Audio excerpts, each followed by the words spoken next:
Hey everyone, this is Steve Wright with SCD Lifestyle, and you're listening to the SCD Lifestyle Solution Podcast number 3. On the phone tonight, we got Matt Robinson from Digestive Healing, which is actually moved now. He's got a new domain. It's at naturaldigestivehealing.com/blog. It's really cool, new and updated, so go check that out. And then also we got my partner in crime, Jordan Reesner. I think tonight we were talking amongst ourselves, and we are thinking we wanted to talk about the intro diet. Last week or a couple weeks ago, we kind of went over a little bit about preparing for the diet, and I think tonight we're going to try to, talk about our intro diet experiences and what we did and how we went through it. So I guess to kick it off, seeing how I know Jordan's story, let's hear your story, Matt. How did you go about executing the intro diet? Well, after my wife and I finally decided to do it, because that was a big, long discussion for a couple months, I went cold turkey I talked in the last podcast after I had a week of dietary hedonism and celebration of going on the diet. We already ate a lot similar to the diet, so we already had lots of fresh stuff. We already roasted. We already did the meat the way the diet said to. We didn't buy a lot of pre-marinated stuff, so we didn't have to do a big shopping run like a lot of people did. But we did go out and buy a couple of things, and I made the yogurt, made the chicken broth from a roasted chicken that we had before, and went in like a big cannonball, just jumped in. And it was difficult for me because I'm an athlete and my engine runs really hot. So we may get into this later, but I was really hungry for the first. I did it for 4 days or 5 days. I did it for 5 days, and I was really hungry the whole time. So that's how I just started cold turkey. Is Okay. how I did it. Great. So did you eat the other foods that are recommended on the intro diet, like the Jello and that kind of stuff, or did you puree anything when you got started? I didn't do exactly by the book. I Okay. did, I did all the intro foods the way she said, but I didn't puree things. I steamed them and kept them in their whole form steamed. So, and I didn't do Jello because it disgusts me. So I just couldn't do it. But that means I ate more of other things than I would have otherwise, and I didn't really have that sort of. We did the cheesecake, but there's only so much of that cheesecake I could eat. So, well, I didn't have the sort of treat that you would have if you had grape juice flavored Jello or something like that. So that made it tough on me because I think a key to getting through the diet, the intro diet, is to have some sort of culinary satisfaction during those few days. And I think the great Jello or whatever sort of Jello you make would really have done that for me. And I was kind of miserable because I felt like I didn't have any treats that I could have because the cheesecake, we weren't real good at making it or something. Some people love it, but we must not have made it right because it didn't taste great to me. So Okay. I don't want to discourage people from making it. We've made other SCD cheesecakes after that, and they were great. So, but we'd never made cheesecake before, and it just didn't turn out the way I thought it would. Gotcha. Yeah, I've made it several times based off of Elaine's recipe, and I've always had pretty decent success. So I Well, don't that's, know. and thanks for asking those questions. I do better, but if you ask me more specific questions than really general questions. So. Okay. Great. Well, we'll come back to how those 4 days went here in a second, but let's first get Jordan. What did you do? Did you jump in cannonball style too, and what foods did you include? Well, I sort of eased into the diet a little bit in the sense that I took a couple weeks and first I stopped starches and then I started, stopped the rest of my gluten-free grains.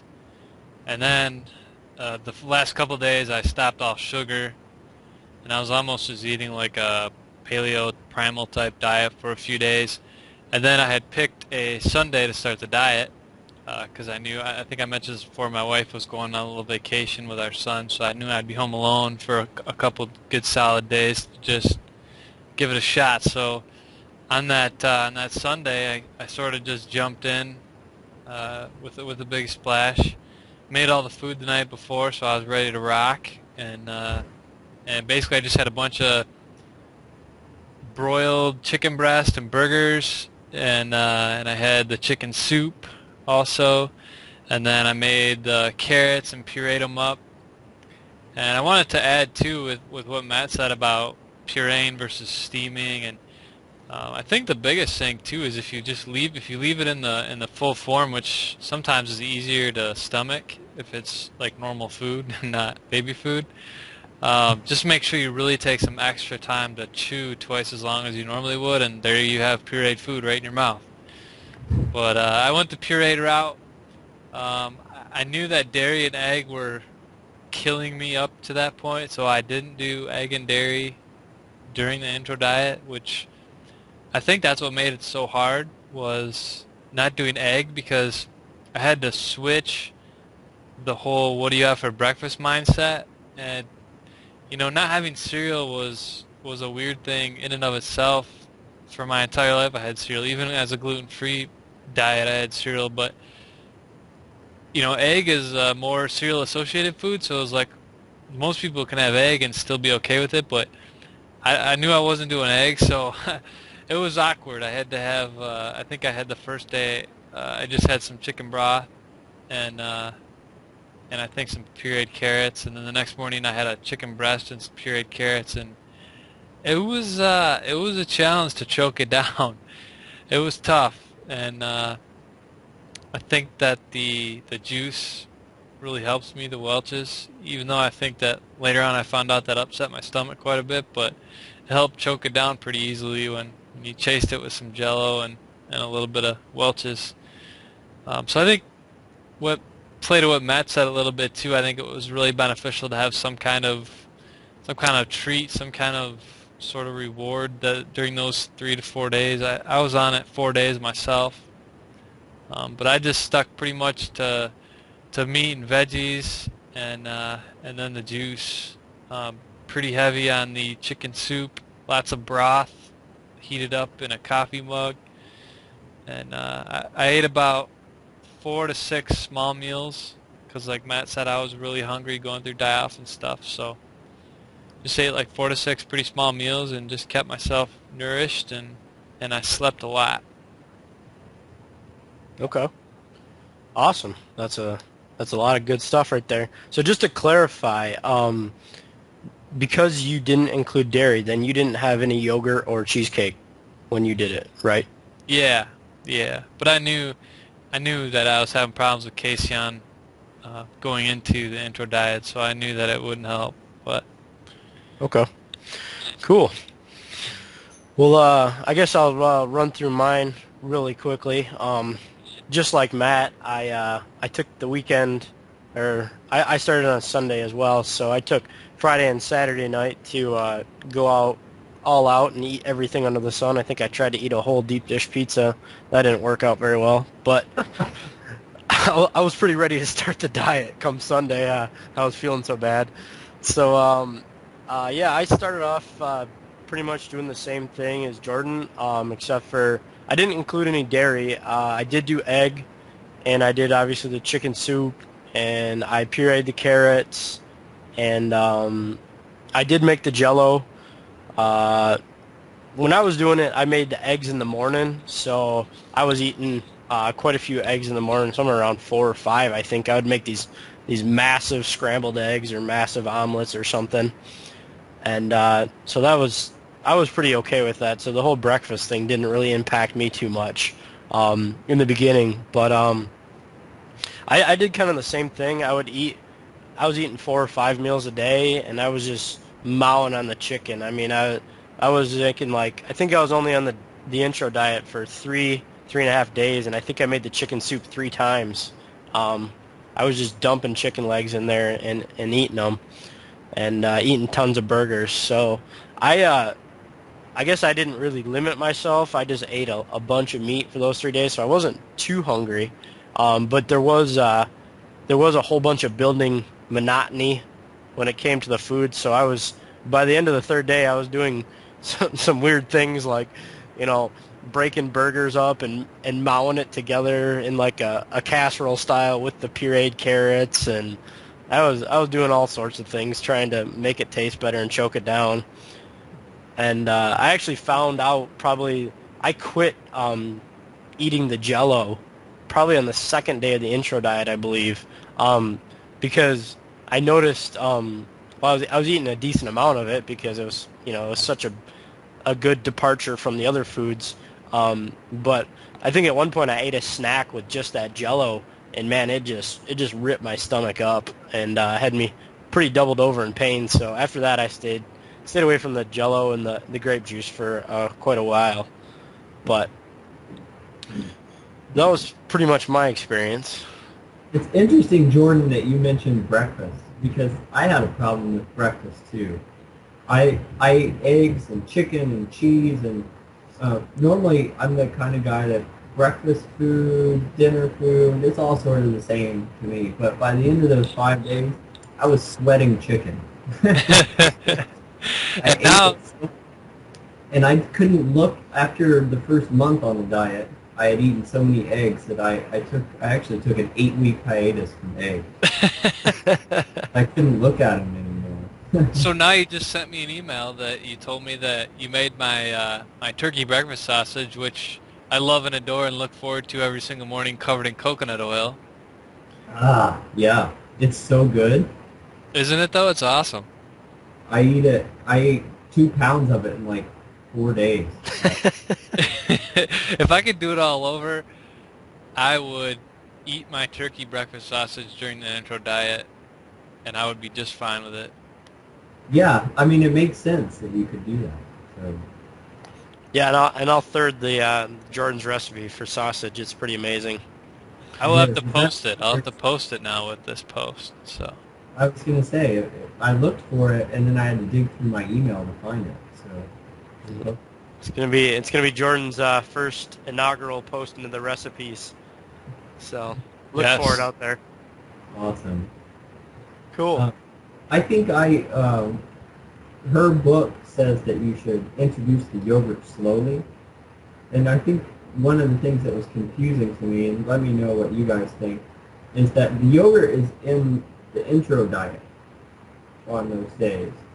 So maybe I read too quickly, but I ate a lot of yogurt that week, and I wonder if it didn't mess me up some. yeah, I mean, I think there's a couple things going on there. And the first is you're going to be experiencing a lot of die-off during the intro diet just because you're not eating sugar, you're not eating complex carbs anymore, and this bacteria is going, let me live. And so when you introduce probiotics on top of that, sometimes that can make that twice as bad. Mhm. And then the other thing is that, there's a lot of evidence out there that casein is a really reactive protein when you have high levels of inflammation. So some people, it's better to start without dairy and then ease into dairy later and see how you do with the casein protein once you sort of start to feel better, But maybe Steve can add more to it. Yeah, I think it is confusing when you read the book because, I mean, she doesn't really. I don't think she really lists it out like eat a cup of yogurt or something like that. But she includes the cheesecake, which obviously you need the yogurt for the cheesecake. So I think that's kind of confusing, and I think a lot of people think about this. And when I look at it, the way I did it, I kind of wanted to separate the different variables. So like I wanted to know when I removed the grains and starches and sugars, I wanted to know what my body did and how it reacted. And then I didn't want to introduce the yogurt right away because at just my engineering logical brain, I wouldn't know then if the changes, like if I felt better in 1 day or 3 days, which I felt amazing by the end of the third day. But I didn't want to try to get myself like mixed up between what actually was making me feel good. So that's kind of why I waited. And I mean, I think Jordan's right that for some people it will produce a double die-off just because you're introducing all that good bacteria in there. So I think that's kind of why we meaning SCD Lifestyle, we kind of take the more conservative approach in that we usually advocate that you wait a little bit to start the yogurt, just so that you know in the future, you know, what happens when you just remove, you know, the non-SCD legal foods, and then what happens later when you've been eating SCD legal and you introduce the yogurt. You know, is it really helping you at that point, or is it not really helping you? So. Right, and that's a good point. And that's one of the mistakes that I made in the beginning was by jumping in, cannonball, I added a bunch of things at once, and when I had a reaction, I didn't know what to take out. So I agree with you. The research scientist in me says, in theory, you should add, just like you said, one at a time so that you know what hurts you and what helps you. But the problem that came in was that my emotions overrode my logic. My emotions were, I need food and I want variety or I'm not going to survive. How do you guys deal with that? In the intro diet. I mean, I can start, maybe feel that a little bit. I think it kind of comes down to, for me it was different because I've been a long time weightlifter and into that different diets, and I've pretty much tried every diet out there, you name it, I've been on it. So I've tried so many different diets that, you know, a lot of them were horrible. Like, you know, I one time for 28 days straight, I drank nothing but protein shakes.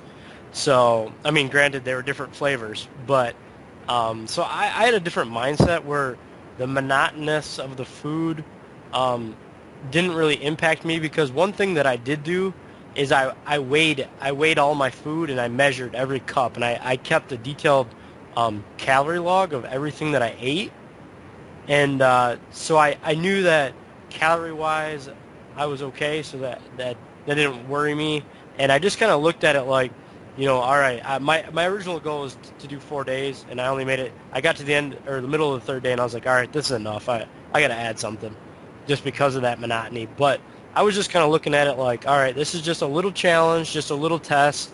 You know, 3 or 4 days is really not that big of a deal. I can do this, and so that's where I jumped in at. What did you add? You said you needed to add something. What did you add? I started right away with apples. And yeah, I think I went right with apples. And then the other thing that I did on the third day is I don't know if this is, you know, this technically kind of goes against the, you know, the introducing one thing at a time, and I suppose we all make mistakes, but I started using cinnamon right away. I used salt and pepper during the first 3 days, and then I introduced cinnamon and garlic, or not garlic powder, but like ground garlic. Granulated garlic, I think, is what I used, and then cinnamon right away on the third day. And so my treat going forward was actually pureed carrots with like a ton of cinnamon on top.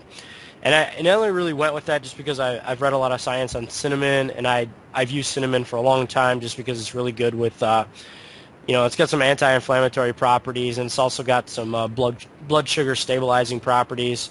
And so I felt really comfortable with it. And then the garlic was also a major thing just to get something else going on with my taste buds. Right. Yeah, I think for me it was, you know, I had a similar mindset in that I was just so sick at that point. I was like, whatever, eat to live. You know, I'm going to live to eat. I'm no longer going to live to eat. I'm going to eat to live. And I just kept telling myself that. I'm going to eat to live. I'm going to eat to live. This is just fuel for my body. And you know, if we get into how the die-off went for each of us, I had an unbelievably horrible die-off.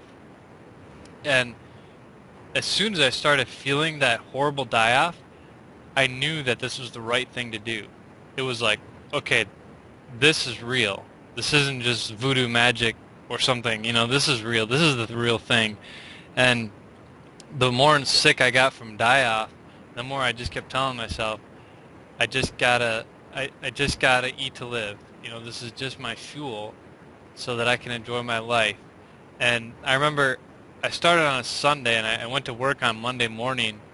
And luckily, I think my boss was off that day or something, but I actually just, I have a calendar that my son made on the wall there, and I just stared at that all day. I couldn't even think. I couldn't move. I just was pounding water and just staring at this calendar, like in the most horrid brain fog, headache, body aches. Like I thought I'd been hit by a car and drugged.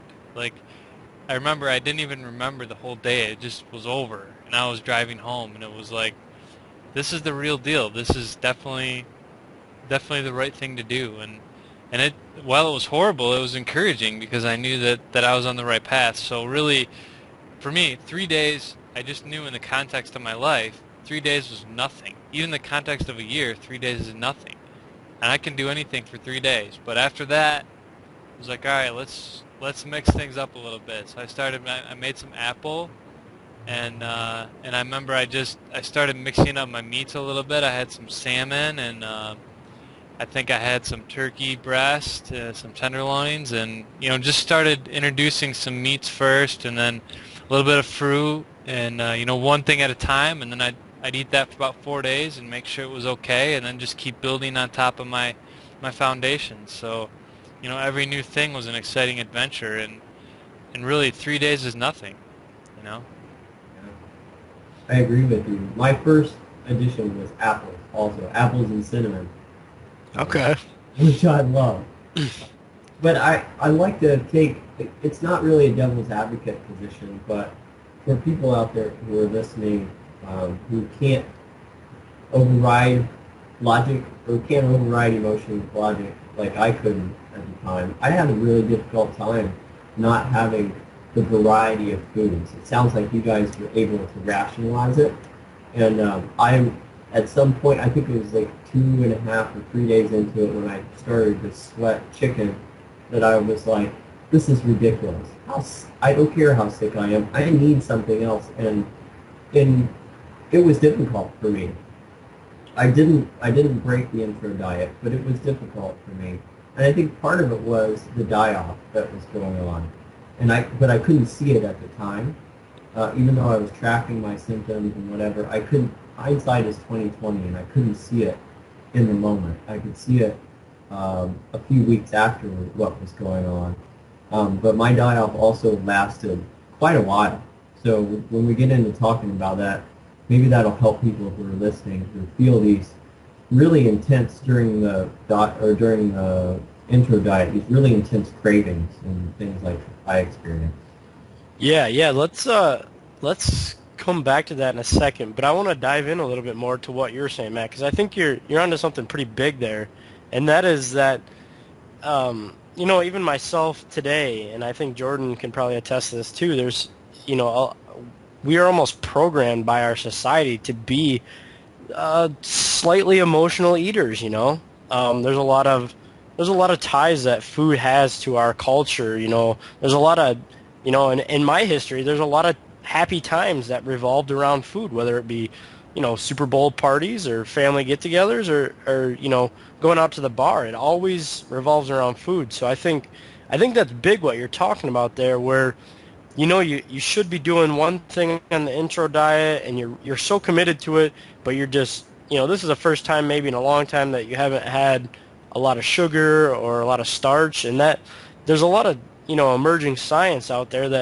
that's showing that those cravings aren't necessarily your fault. Like sugar elicits a response equal or greater to cocaine in the brain of mice. So I mean, what's it doing in our brains every day? So I think one thing is to know that the cravings are going to come, and to know that it's like not really your fault. Like it's kind of like it's out of your hands. They're going to come, and you can deal with them when they come. But I think the other big thing to do is we kind of devote a chapter of our book to this because of these types of experiences where you really visualize what your goal is. If you're really clear on on why you're going to do this diet and why you're getting started. If you have a picture of what you want to achieve in 6 months or a year or, whatever it is, that's something that can be a motivating factor for you to look at when you're like just wigging out and needing some kind of food. When you can really take a step back and try to visualize like, all right, just get through this next 10 minutes, don't eat anything. I know that in 3 months I'm going to be a different person. Or I know that in 6 months I'm going to be med-free and, having perfect poops or something. Right, and that's a good perspective. So the lesson for people is to have something, some goal or some carrot, if you will, that's a bad pun, ahead of you to get through the diet, to get you through the intro diet. Some maybe that would be a short-term reward. Those get you onto your goals also. Short-term reward after the diet, or have you guys had your vision in front of you. And these are all things that, as we're talking, I wish people would have told me when I had started the intro diet. I kind of just dove in. I didn't know the cravings would come like that. I didn't know what the diet would feel like, even though I'd read about it when I experienced it. So I really wish someone would have told me about all that a year and a half ago. Yeah, and I think I think it's good that people are going to hear this, and I think, I'm right along with you.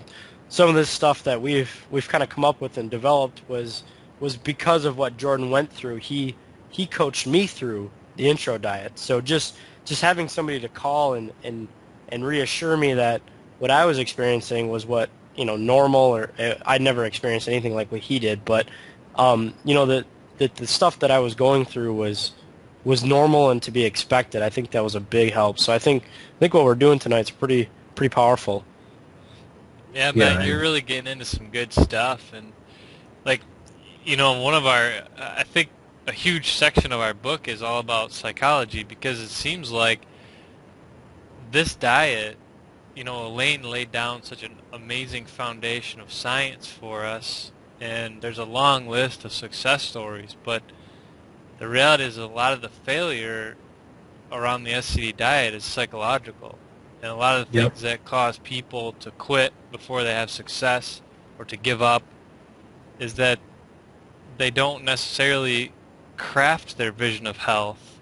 And that's like one of the things we have you do that's a really, really effective exercise, is write down what your vision of health is for you. Where do you want to be if you could wave a magic wand in 3 months? And I think for me, some of the funny things that looking back at it now, where my health is now, and looking back at where I wanted to be, it's kind of funny. But I think the number one thing on my list was like be able to hold a poop for 20 minutes, and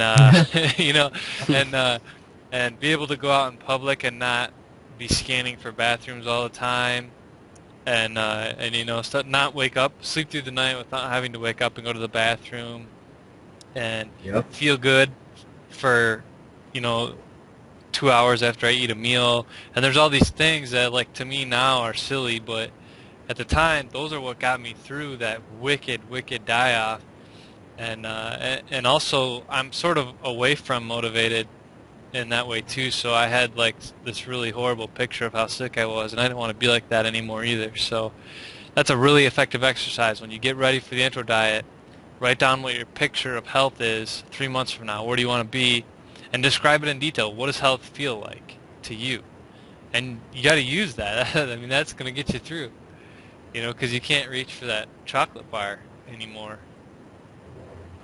Right. So the goal is to have something to reach for when the die-off gets bad, or you just can't mix enough hamburger and carrots together. Matt, tell us about what was your experience with die-off? Like, what was get into that a little bit. Oh, man.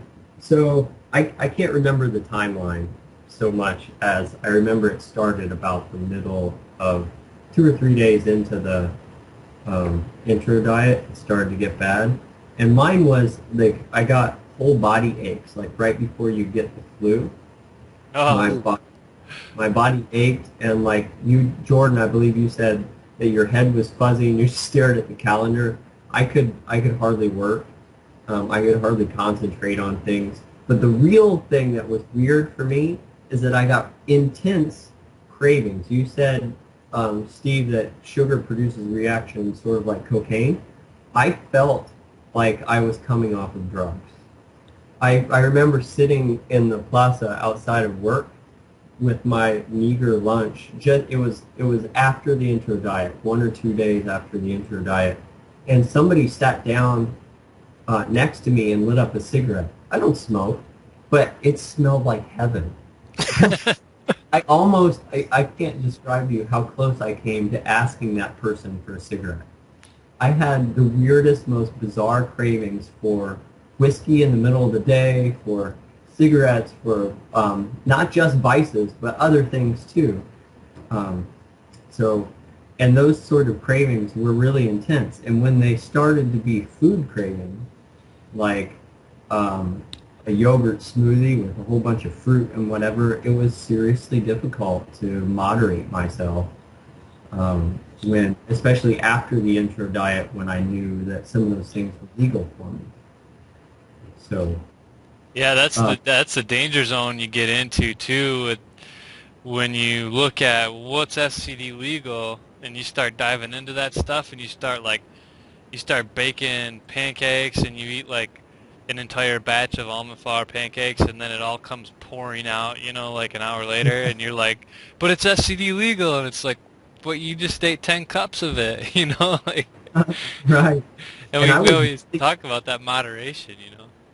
Moderation was a problem for me because, like I said, I exercise a lot.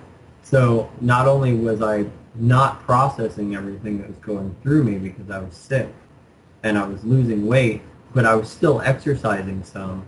So I felt like I was getting skinnier faster than I really was.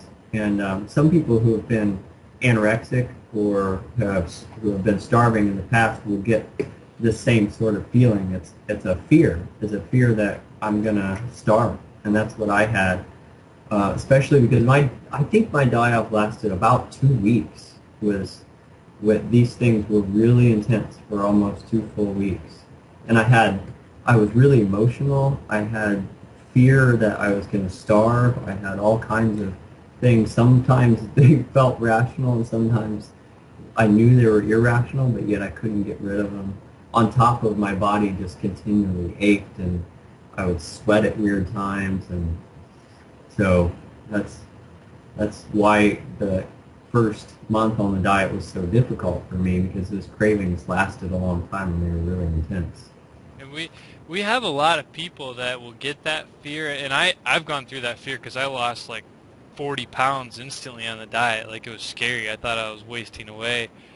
Yeah. And weight loss and calories is a big fear of people with the diet, and I think I want to go back to a point that Steve made early on, is that he knew that in order for him to go through that, he had to like really take some time and measure his food. And did you use like Fit Day, Steve? Maybe you could talk a little bit more about that, just so you could reassure yourself you were getting enough calories. Yeah, I didn't use Fit Day at the time because I didn't know about it, but if I could go back and do it again, I would definitely use fitday.com. I just tracked it using nutrition data in a journal, but yeah, I went to the supermarket and bought a $5 mechanical food scale, like the cheapest one they had, and then I had my half cup measuring cups, and I just kind of weighed out portions of meat and portions of veggies, and just kind of got a feel for how much is 4 ounces of meat, how much is 8 ounces of meat, how much is a pound of meat.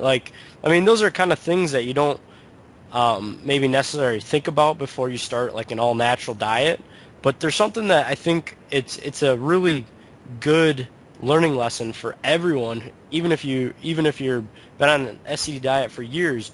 Just so you understand portions, portion control, and calories, just spend 1 week, because after 1 week you'll understand how to approximate. You'll be able to look at a chicken breast and know, that's roughly 6 ounces, or that one's 8 ounces. I'm going to cut that one in half, or that's a 4 ouncer. I need to find another portion to go with that. So that's how I did it, and that's how I kind of made sure that my calories were where they needed to be or where I wanted them to be. The funny thing that I actually did is I was a little bit overweight when I started the diet, and so I was cool with losing some weight. So when I say that I made sure my calories were high enough, I was not afraid of losing weight. I was actually hoping that I lost weight. And what I found was that it's kind of a post that I wrote was because of this, is what I found is when I did all this measuring and did all the calculating, I found that if I just ate my 4 meals a day or whatever I was eating, because it wasn't 5 or 6, I was only taking in around 1,500 to 1,600 calories, which is great for a weight loss diet for a dude, but it's not so great if you're trying to maintain weight at your maintenance levels or gain weight if you're underweight. So I think there is it's a justified fear to, when you switch to natural foods, to not know how much you should consume and how often. And I think it's a big mistake that people make, both from not doing the exercise of weighing your food and understanding calories, and also the idea, some people write in a lot saying like, I can't eat anymore and I'm still losing weight or something like that. And 9 times out of 10, it's usually because they're still sticking to 3 meals a day and their stomachs just haven't expanded yet, because a 4-ounce portion of pizza made with wheat flour and everything is easily going to be 500 to 600 calories. But a 4-ounce portion of chicken is, roughly, I don't know, so I think it's somewhere around 180 calories or something like that.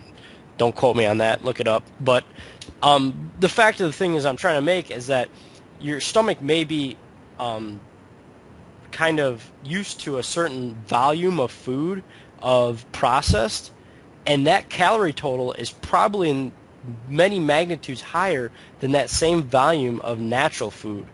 So there's some adjustment there, and I think it's definitely a worthwhile thing to measure your foods for a week and just to see where you come out at.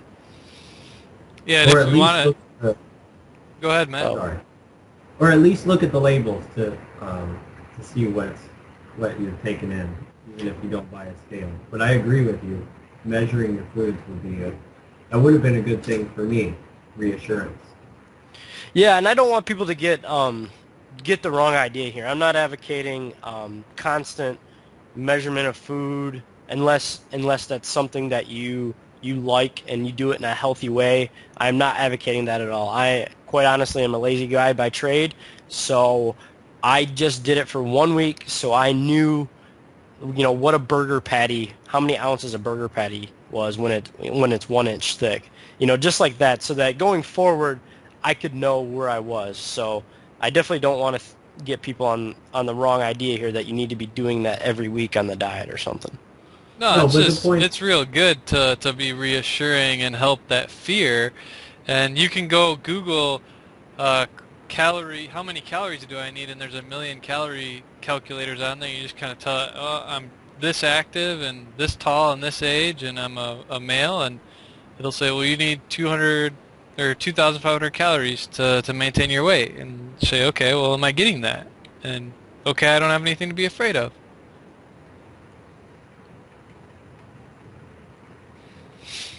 Yeah, definitely, do it.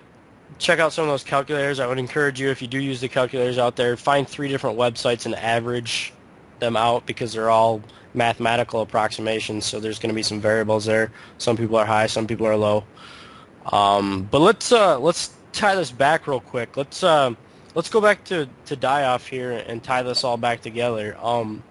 For me, my die-off was no body aches, actually. I just had brain fog and kind of some headaches. I kind of did the same thing as you guys did, where the first 2 days at work, literally I was just begging my boss for spreadsheet work and then just staring at the spreadsheet, because I was just literally, I couldn't think. I felt like I literally felt like I was spaced out on drugs or something, or like I was like the most hungover I'd ever been, because I just could not think.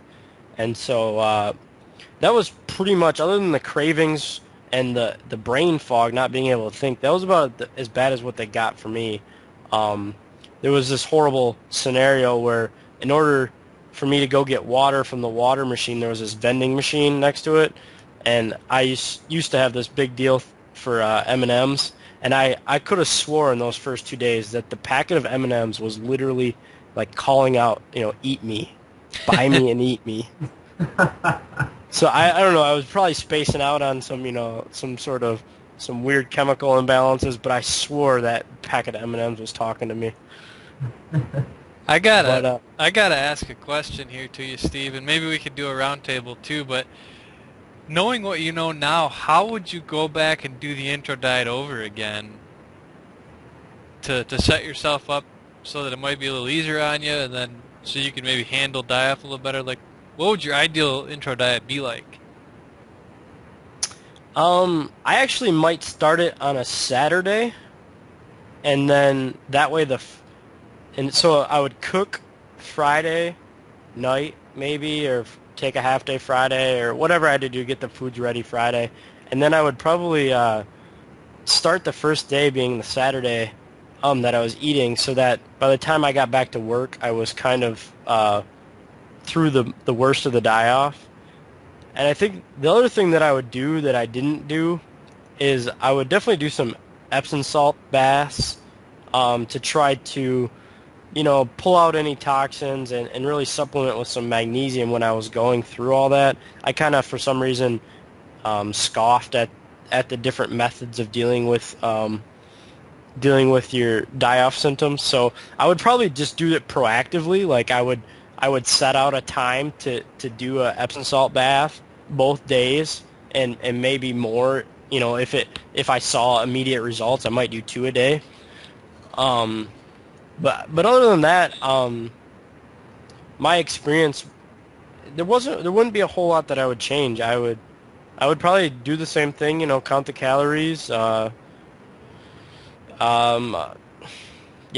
I think the one thing I would have done is doubled the meat that I put in the chicken soup recipe. I would double or triple that amount, just so I had a bunch of meat on hand, so I wouldn't have to cook as much. So that's about all I would have done different. Well, Matt, what do you think? What if you could go do it all over again, knowing what you know now and knowing what you've been through, how would you sort of set it up so that it would go a little easier? So it would go easier. First, I would have tried, when I was investigating the diet, I would have tried to find, I don't know if it's possible, but I would have tried to find a mentor. Somebody who had been through it, somebody I can talk to over email as I'm going through. And I also would have done what Steve was talking about, which is handle some of the detox more proactively. And maybe my cravings and symptoms and things like that of die-off wouldn't have lasted so long. So those are the two things. And I also would have made the chicken broth in larger quantities. I only made it in like a gallon soup pot. And when you take the chicken out, there's a lot less liquid in there than when I had the chicken in. So I would have done chicken broth. I would have definitely found a mentor or somebody that I could have talked to about the process, so they could warn me about the things that were coming up that I didn't know, and talk through those things with me. So, and then been proactive about some of the detox things. The Epsom salt bath is a great idea, and I did not do that. Cool. What about you, Jordan? I think, just to play off what you said, I think starting on a Saturday morning would have been awesome. I know that most of us are the sick guys at work. All the problems that we've all had going into this diet. We've probably had to call in sick a lot or miss work a lot for different flares or different things, so it's hard. But if I could do it all over again, I would have started on a Saturday and I would have scheduled a vacation day on Monday just to be safe. And I would have cleared my whole schedule so that I could have slept a lot. I definitely would have slept a lot just to sleep through a lot of that stuff, sleep through a lot of the cravings, sleep through a lot of the die-off as much as possible. If that would have even been possible, I don't know. Looking back at it now, but the Epsom salt baths, another trick that I've learned is you can mix up, and I'll post this with the post too, but I don't remember the exact proportions, but you can mix up a little bit of a saltwater shot, and you take the saltwater shot down with sea salt, and that helps to settle the stomach and kind of mess with the pH a little bit of your blood and help with some of that detox. I probably would have been a lot more proactive on that too. But Matt made a great point about having someone to talk to. Instead of like reaching for a food to cheat or something, you can reach for your phone and just get on the phone with that person like any time during that day and just say, I want to eat sugar all over the place. Just talk to me for 5 minutes, and something like that would have been really valuable. But yeah, just shoot for about 3 days, and then I would have had my turkey sausage patties because they're amazing. And I really wish I would have had those. It's so true. I'll add that to my list. Yeah, throw it on mine too. Eggs and sausage patties for breakfast. No, I think Matt, you did make an awesome point about having a mentor, and I think it doesn't necessarily need to be in my opinion, it doesn't necessarily need to be an SCD mentor, as it does be like a supportive friend or family member or somebody else who knows that you're doing the diet, just like what Jordan said, where you can let them know, like, hey, for the next 5 days, can I call you whenever I need to call you and just chat? And I think that's pretty big. That's a pretty big tip, and I hope people use it. Yeah, I agree. It doesn't necessarily have to be someone who's been through it. That would be nice, but it's better to have someone who's a good friend, and who will not encourage you to go ahead and have a Coke. You'll be okay. Yeah. Yeah. Go ahead and smoke that pack of cigarettes and drink that whiskey at lunch. Right. I can't believe I admitted that on. Hey, that's all right. I thought the M&Ms were talking to me. I was going to eat that red one. I swear. Right. All right. Well, anybody got any closing things you want to say before we wrap this up? No, I think we've covered it pretty well. All right, great. Well, just want to thank anybody that's out there listening, and this has been Matt Robinson, Steve Wright, and Jordan Reesner with the SCD Lifestyle Solution Podcast number 3. Thanks.